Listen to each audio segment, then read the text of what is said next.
System बनाया है।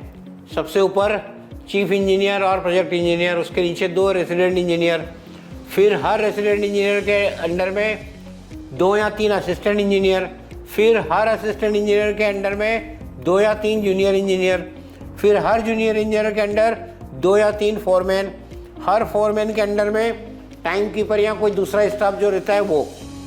तो ये एग्जांपल है लाइन ऑर्गेनाइजेशन का। इसमें जो अपन ने डिसएडवांटेजेस देखा, देखिए इसका एडवांटेज है लाइन ऑफ अथॉरिटी जो है वो टोटली क्लियर है। इस रेसिडेंट इंजीनियर ये तीनों इंजीनियरों को ये ऑर्डर देगा और इनसे रिपोर्ट लेगा। फिर हर असिस्टेंट इंजीनियर उसके अंडर में आने वाले जो जूनियर इंजीनियर है उनको ऑर्डर देगा या उनसे रिपोर्ट लेगा। ठीक है, तो ये लाइन ऑर्गेनाइजेशन में अथॉरिटी और रिस्पॉन्सिबिलिटी क्लियर कट लाइन है। अगर किसी भी स्टेज पर कोई मिस्टेक होती है तो उसको आप इजीली आइडेंटिफाई कर सकते हैं। जैसे एक पर्टिकुलर प्रोजेक्ट को 3 हिस्सों में बांट के तीनों इंजीनियर उसके लिए रिस्पॉन्सिबल बना दिए गए, तो किसी पर्टिकुलर जिस पर्टिकुलर पार्ट में कोई मिस्टेक हो रही है तो इमीडिएटली आप रिस्पॉन्सिबिलिटी फिक्स कर सकते हो। ये एडवांटेज है। दूसरा एडवांटेज है कमांड अथॉरिटी क्लियर है। क्लियर। अब इसमें प्रॉब्लम क्या है, डिसएडवांटेजेस। इस लेवल पे अगर कोई समस्या है तो हायर लेवल को कम्युनिकेशन का कोई रोल नहीं है इसमें। तो लोअर लेवल पे अगर कोई प्रॉब्लम होती है इसकी इंफॉर्मेशन हायर लेवल तक नहीं जाएगी। बहुत सारे प्राइवेट ऑर्गेनाइजेशन या वो लोअर लेवल वाला अपने ऊपर वाले को ही रिपोर्ट कर सकता है। पर अगर मान लीजिए ये इन दोनों फोरमैन ने कोई प्रॉब्लम इस जूनियर इंजीनियर को रिपोर्ट करी, ये जूनियर इंजीनियर अगर उसको सॉल्व कर पा रहा है या नहीं कर पा रहा है, इसका डिसएडवांटेज होता है। अगर इसने सॉल्व कर दी तो ठीक है, और नहीं कर पा रहा है तो आगे ऊपर वाले को पता ही नहीं चलता कि प्रॉब्लम क्या है। बहुत सारे प्राइवेट जिसे there is too much concentration of authority at the top level leading particularly favoritism। तो आप देखिए ना, जैसे रेसिडेंट इंजीनियर, इसके पास कितनी अथॉरिटी है? ये 3 असिस्टेंट को कंट्रोल कर रहा है और उनके थ्रू ये 9 जूनियर इंजीनियर्स को कंट्रोल कर रहा है। भाई ये तो एक के अंडर में है ना, ऐसे दूसरे के अंडर में, फिर तीसरे के अंडर में। तो हायर लेवल पे बहुत ज़्यादा अथॉरिटी हो गई, मतलब नंबर ऑफ पर्सन जो है कंट्रोल किए जाने वाले ओवरऑल बहुत ज़्यादा हो गए, और कम्युनिकेशन की प्रॉब्लम हो गई। नंबर ऑफ स्टेजेस इतनी ज़्यादा हो गई कि लोअर लेवल से ऊपर के लेवल पे कम्युनिकेशन पॉसिबल नहीं है। बहुत सारे प्राइवेट ऑर्गेनाइजेशंस में या गवर्नमेंट ऑर्गेनाइजेशन में कंस्ट्रक्शन प्रोजेक्ट में ये ऑर्गेनाइजेशन सिस्टम जो है वो फॉलो किया जाता है। ठीक है, लिख लिया, मिटा दूं? Yes sir. अगला लिखो, line and staff organisation. Line and staff organisation, इसमें लिखे this type of organisation has worked successfully in the manufacturing industries. This type of organizations has worked successfully in the manufacturing industries. Many construction company evolved from a functional organization to a line and staff organization. Many construction company evolved, E-V-O-L-V-E-D, evolved from a functional organization. Functional organisation मतलब जो पहले वाला अपन ने देखा था उससे. Many construction companies evolved from functional organization to a line and staff organization. As growth required additional management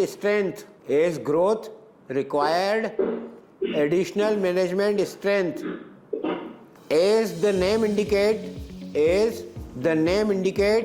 the staff responsibilities are carried out The staff responsibilities are carried out by the functional organizational specialization, functional organizational specialists with their knowledge and experience, while the line authority maintains discipline. Sir, as the name indicates, the staff responsibilities are carried out by the functional organization, are carried out by the functional organizational specialists with their knowledge and experience, with their knowledge and experience, while the line authority maintains discipline and stability in the organization. maintain Discipline and stability maintains discipline and stability in the organization. This organization is combination of line and functional organization. This organization is combination of line and functional organization. इसके पहले के जो दोनों system अपन ने देखे, उन दोनों के अपने अपने एडवांटेज है, अपने अपने डिसएडवांटेज हैं, तो उन दोनों को कंबाइन करके ये सिस्टम बनाया गया, इसको नाम दिया गया लाइन एंड स्टाफ ऑर्गेनाइजेशन. ठीक है, तो दोनों को कंबाइन कर देने से उनके कुछ डिसएडवांटेजेस जो हैं वो नलीफाई हो गए और कुछ एडवांटेजेस ऐड हो गए. इसमें लिखो advantages. Good combination, first advantage है good combination of special services with project construction team. Sir, good combination of Special services with project construction team. Second, the project will be executed with better quality. The project will be executed with better quality. Third, the line personnel can devote their entire time the line personnel can devote their entire time to achieve their targets of the project. Sir, ये वाली line repeat कर दीजिए third वाली. The line personnel can devote their entire time to achieve their targets of the project. अब इसके disadvantages क्या था अपना? नहीं, थर्ड. अभी फोर्थ लिखो एडवांटेज में. The staff personal carry out all the specialized work due to their skill and experience. The staff personnel carry out all the specialized work due to their skill and experience. Fifth, more job opportunities are provided.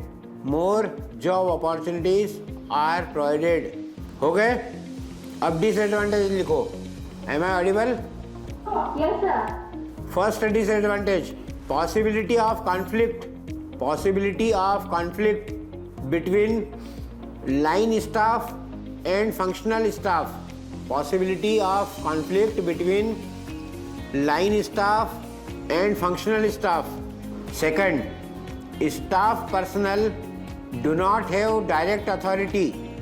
Staff personnel do not have direct authority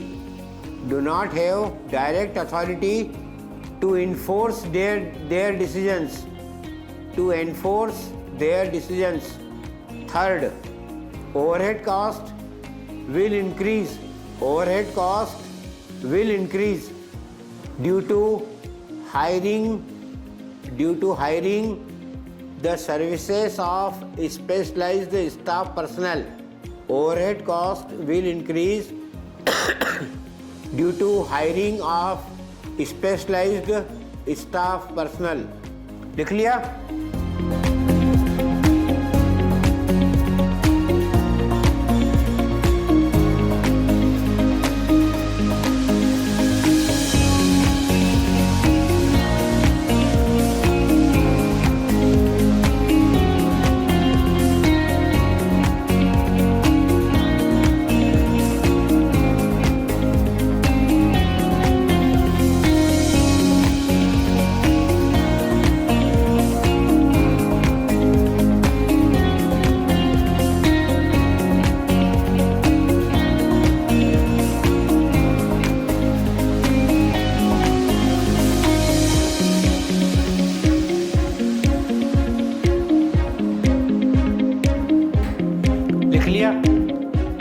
top पे एक chief project engineer है, इसके under में architect, design engineer, financial manager, security officer, legal administrator, ये different persons जो हैं वो इसके अंडर में काम कर रहे हैं। ये बेसिकली स्टाफ और फंक्शनल ऑर्गेनाइजेशन से लिया गया। फिर इसके बाद इस चीफ प्रोजेक्ट इंजीनियर के अंडर में एक लाइन ऑर्गेनाइजेशन भी है जो कि रेसिडेंट इंजीनियर, फिर हर रेसिडेंट इंजीनियर के अंडर में 2 या 3 असिस्टेंट इंजीनियर, हर असिस्टेंट इंजीनियर के अंडर में 2 या 3 जूनियर इंजीनियर और उन जूनियर इंजीनियरों के अंडर में फोरमैन। तो ये लाइन कमांड हो गई और ये फंक्शनल ऑर्गेनाइजेशन हो गया। इन दोनों का जो कॉम्बिनेशन है वो लाइन एंड स्टाफ ऑर्गेनाइजेशन के नाम से दिया गया है। अब इसके अपने एडवांटेजेस और अपने डिसएडवांटेज दोनों अपन ऑलरेडी लिख चुके हैं, उनको एक बार देख लें और ये फिगर नोट कर लें। फोर्थ है मैट्रिक्स ऑर्गेनाइजेशन। फोर्थ का नाम अपन ने वहाँ लिखा था, नहीं लिखा था? सर नहीं लिखा था, आपके साथ ही वो काम हमारे काम में नहीं होते। ठीक है, लिख लो फोर्थ मैट्रिक्स ऑर्गेनाइजेशन। लिखो matrix organisation.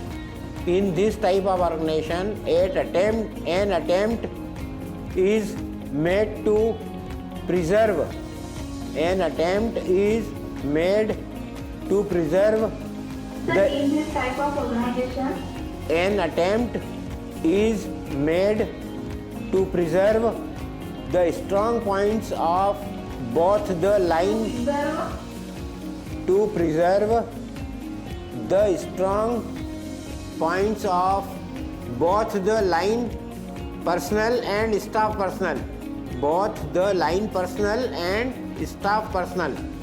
A balanced matrix organization, matrix organization divides the power into the functions and project responsibilities. A balanced matrix organization divides the power into functional and project responsibilities. The organization structure endeavors to solve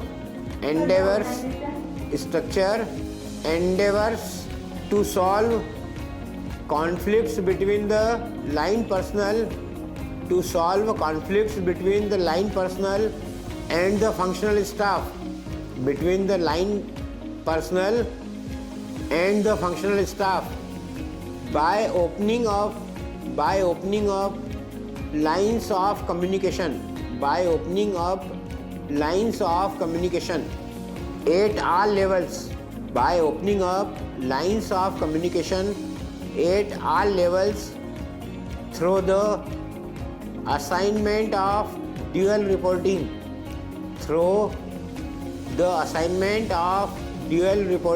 responsibility to the subordinate managers. The project responsibilities to the subordinate managers. The project responsibilities such as scope, cost and schedule come under the responsibility of the chief project manager.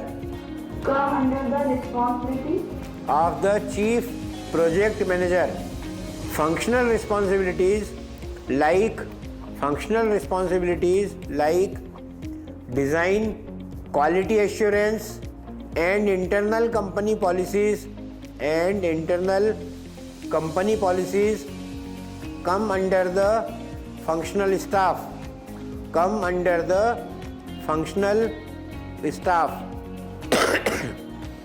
इसके advantages लिखो पहले। First, the functional staff having equal powers to enforce the compliance of the project. The functional staff having equal powers to enforce the compliance of the project with their specialized skills in designing and quality assurance. Second, this organization is best suited But we there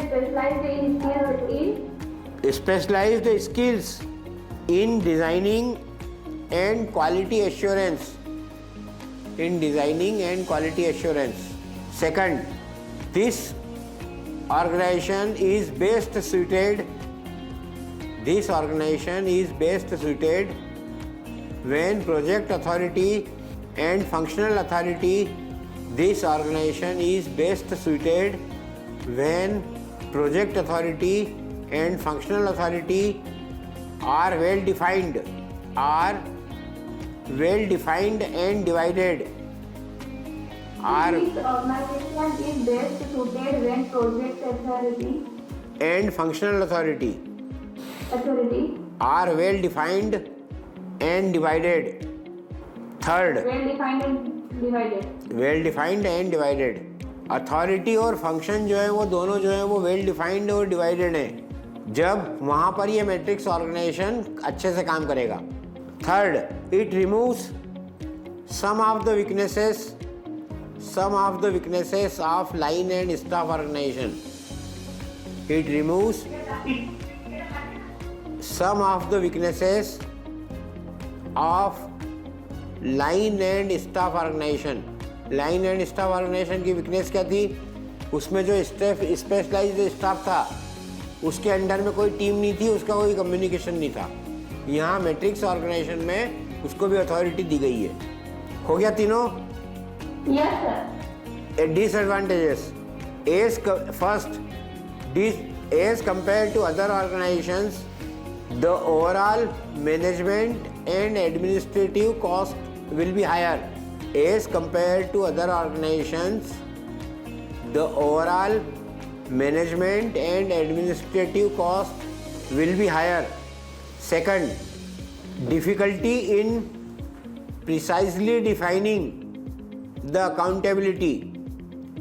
Second, difficulty in precisely defining the accountability to the functional and project personnel. To the functional and project functional. So defining the accountability. Defining the accountability to the functional and project personnel.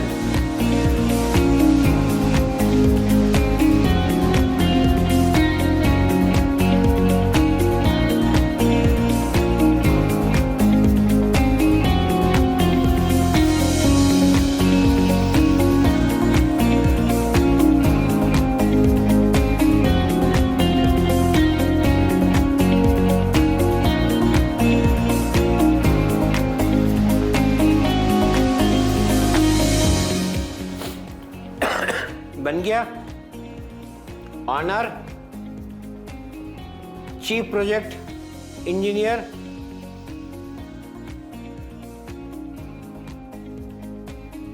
इसके under में chief engineer construction और chief engineer design. Chief engineer design के under में design engineer और chief engineer construction के under में construction engineer. फिर construction engineer और डिजाइन इंजीनियर के अंडर में इनकी पूरी टीम जो भी लगेगी. सिमिलरली डिज़ाइन इंजीनियर के अंडर में ड्राफ्ट्समैन, जूनियर डिज़ाइन इंजीनियर या अदर टीम जो भी लगेगी. ये सब लोग, ये चीफ इंजीनियर कंस्ट्रक्शन को रिपोर्ट कर रहा है और ये चीफ इंजीनियर कंस्ट्रक्शन जो है वो चीफ प्रोजेक्ट इंजीनियर को रिपोर्ट कर रहा है. चीफ प्रोजेक्ट इंजीनियर जो है वो या चीफ प्रोजेक्ट मैनेजर जो है वो ऑनर को रिपोर्ट कर रहा है. चीफ इंजीनियर कंस्ट्रक्शन की कॉर्पोरेट अकाउंटेबिलिटी अलग है और चीफ इंजीनियर डिज़ाइन की कॉर्पोरेट अकाउंटेबिलिटी अलग है. ये एक मैट्रिक्स ऑर्गेनाइजेशन का एक सिंपल रिप्रेजेंटेशन है. अब इसमें किसी को कोई डाउट हो तो पूछ सकता है वो.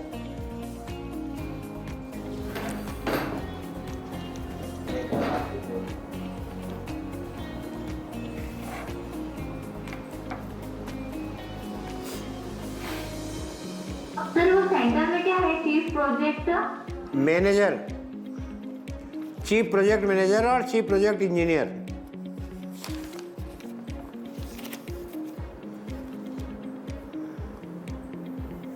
उसके अंडर में 2 चीफ इंजीनियर, एक चीफ इंजीनियर कंस्ट्रक्शन को देखेगा, एक चीफ इंजीनियर डिज़ाइन को देखेगा। मतलब एक डिज़ाइन हेड अलग बना दिया और कंस्ट्रक्शन हेड अलग बना दिया। डिज़ाइन जो जिसका काम है प्रोजेक्ट मैनेजमेंट या डिज़ाइन, एस्टिमेट कॉस्ट प्रिपेयर करना, शेड्यूलिंग बनाना, ये पूरी डिज़ाइन टीम का काम है। और एग्जीक्यूशन जो है वो जो चीफ इंजीनियर कंस्ट्रक्शन अपन ने जो अपॉइंट करा है उसका काम है।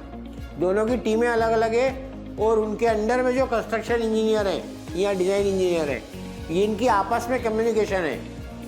और दोनों का कम्युनिकेशन कंस्ट्रक्शन विंग का और डिज़ाइन विंग का जो है वो चीफ प्रोजेक्ट मैनेजर के उसमें है।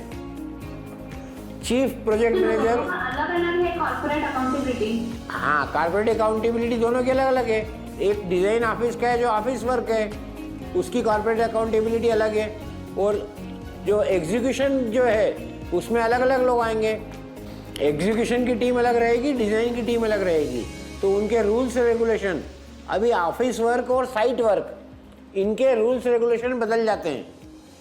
भाई चीफ इंजीनियर कंस्ट्रक्शन जो है वो मैन्युअल वर्क का इंचार्ज है, तो जितने भी मैन्युअल वर्क के लिए सिक्योरिटी मेजर्स लगते हैं वो सब इसके लिए एप्लीकेबल होंगे।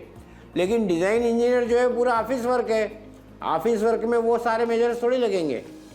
ठीक है, इसलिए उनकी कॉर्पोरेट रिस्पॉन्सिबिलिटी को अलग डिफाइन कर दिया गया कि चीफ इंजीनियर कंस्ट्रक्शन की कॉर्पोरेट रिस्पॉन्सिबिलिटी अलग होगी और चीफ डिज़ाइन इंजीनियर की कॉर्पोरेट रिस्पॉन्सिबिलिटी या अकाउंटेबिलिटी अलग होगी।